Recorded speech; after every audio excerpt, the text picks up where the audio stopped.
Welcome to my channel, my Showbiz Corner. Viewers, supporters, subscribers.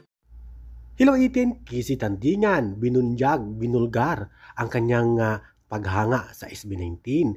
Ito nga sa kanilang time podcast ng SB19, si Kizzy Tandingan ang pangalawang guest nila ay binunyag lahat. Talagang na-inspired itong si Kizzy sa tagumpay ng SB19 at napahanga at bumilib na ito ang kanyang word of wisdom at talaga namang nakaka-touch at heartbreaking na comment mula kay Kizzy Tandingan at proud tayo bilang 18 at sa SB19 syempre narito.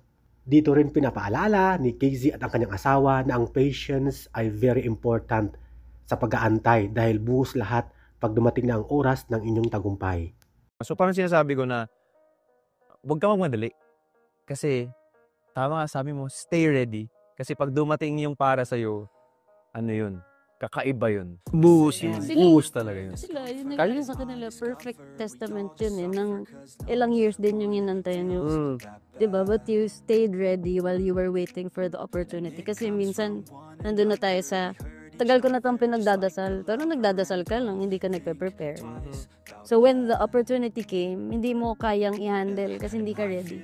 Hindi mo pinractice. Dapat nakaganto ka lagi, oh. Oo, pero kayo, Pagmulan. ang tagal niyong inantay, pero the entire time you were waiting, you were staying ready.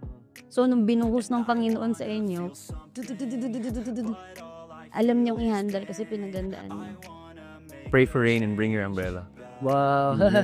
Pay for rain and bring your umbrella. Dala ka, mainit. Dala kang payong kasi ulan yan.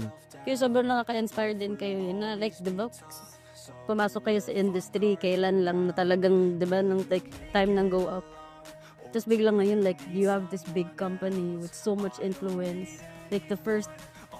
Thank you for watching, guys. See you in the next video and update. Please, like and subscribe to my channel. Keep watching. God bless everyone and always remember, be yourself and be a good one.